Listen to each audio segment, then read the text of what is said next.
Should have भूतकाळात एखादी गोष्ट केली नाही परंतु करायला पाहिजे होती हे सांगण्यासाठी शुड हॅवचा उपयोग केला जातो.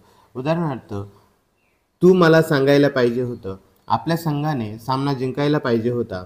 अशा प्रकारची वाक्यरचना करण्यासाठी एखादी गोष्ट करायला पाहिजे होती हे सांगण्यासाठी शुड हॅवचा उपयोग केला जातो. शुड हॅव नंतर नेहमी क्रियापदाचे तिसरे रूप घेतले जाते. तू हे मला सांगायला पाहिजे होतं. यू शुड हॅव टोल्ड मी.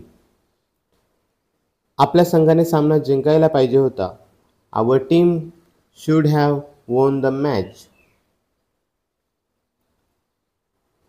माझ्या आईने मला थोडे पैसे द्यायला पाहिजे होते. My mother should have given me some money. त्याने रोज अभ्यास करायला पाहिजे होता. He should have studied daily.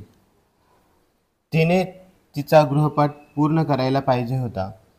She should have completed her homework. तू माझ्याबद्दल शिक्षकांना सांगायला नको होतं. You should not have told teachers about me.